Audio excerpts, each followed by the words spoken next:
These next two areas are vitally important, of course, in line with my discussion here this evening. Price movement indicators and volume indicators. And I'll spend a couple of moments, I hope, to assist you here in relation to these two areas. And that is when we start to put our confidence in the figures rather than the reason. Just if I could, I'd like to go through price movement indicators first and foremost.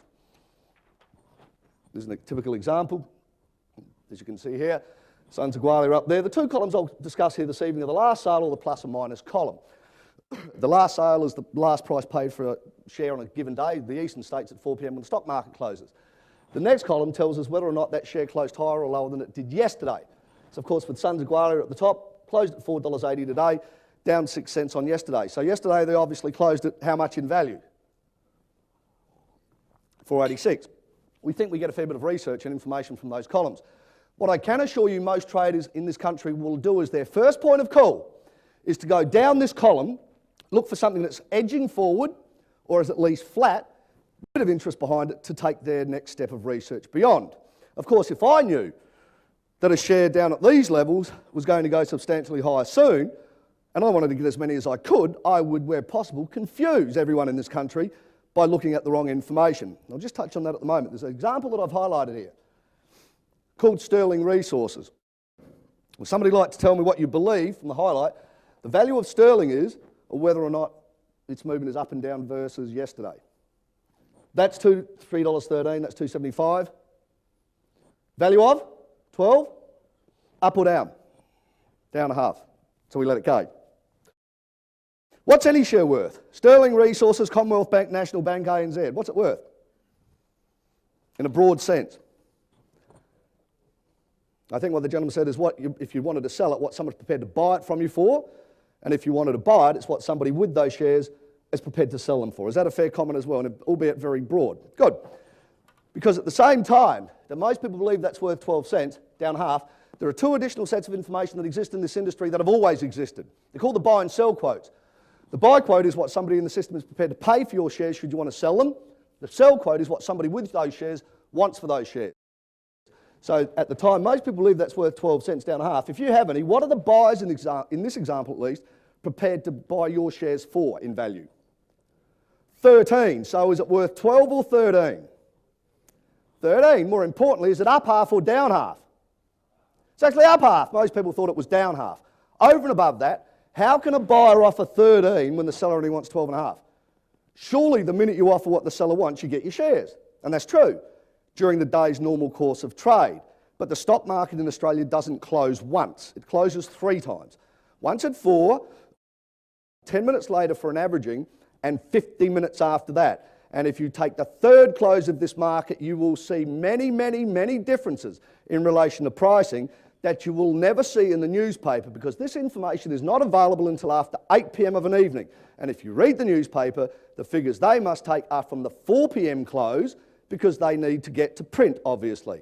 However, just on this point here, is it a fair thing for me to say that by considering the buy and sell quotes of any share, or at least that example, it made us think twice of the value of the share? Is that a fair point for me to make? Good. Because many, many years ago, when I put my research tool together for myself and my friends, etc., to use, I thought each night, me and those people as well collectively would punch nearly 3,000 companies worth of information into the system. And I got told, no, Joe, no. That's not what you do. What you do is you connect up to the stock exchange, and within a certain bit of magic, it just zip, drops all this information of all companies into the system within about 15 seconds at the end of the day. I thought that was a good opportunity that we needed to take on board, so I went to every single supplier of information that exists in this country. They all told me the same 2 things: disappear, relearn the industry, and change what it is that I was after, because I didn't know the following. And that is, since the creation of the very first software charting tool many, many donkey's years ago, up to and including every one that exists in the world today, whether you get them for free on the internet, they cost you $100, or they cost you $5,000, $10,000 or $15,000 from some of the products that you'll see for sale in certain information evenings, they have never downloaded more than 5 fields of pricing on shares at the end of a given day. I wanted 7 fields of pricing. What 2 fields of pricing do you think in the past and still to today, regardless of what you pay for a charting tool, have never been included? The buy and sell quotes. It is because these products were not designed to trade shares. They were designed to trade derivatives or futures. And in the futures market, you only have 5 fields of information: open, high, low, close, and volume.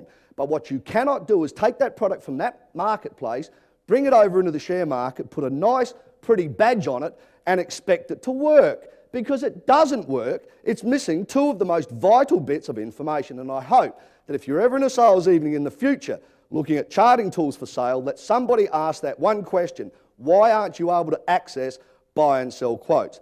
Almax in Victoria, the largest supplier of information and professional traders in this country, sat in these workshops some years ago, took away my research tool. This is a copy of their price list, if you like, for follow-up for your own information.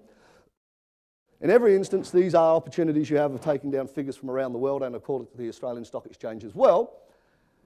Everyone is specific to a certain or a mass group of software programs except this one, the Smart Download, is the only 7-field download service of its type available in the world, created here. So when my students look at this information, they look at something that is accurate and complete, not something that is becoming more and more inaccurate and expensive the longer they utilise it. And if I could just spend one final moment on the power of looking at these figures correctly, I would like to ask you to indulge me in the following manner.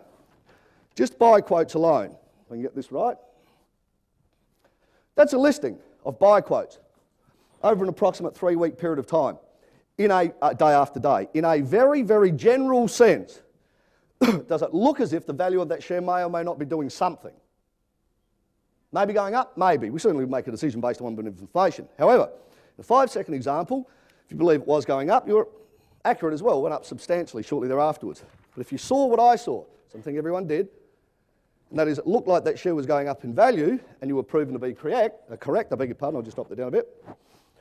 You also saw something that's wobbly, but you also saw something happening at a point in time where nothing was happening.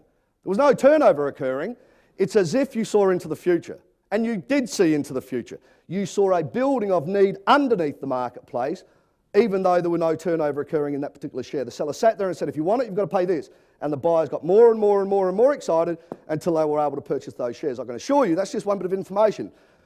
But if you put these figures together correctly as they were meant to be put together, in essence what you can do, I suppose, is transfer them to a line on a piece of paper. That may be today's line, that might be tomorrow's, the next day, the next day, the next day.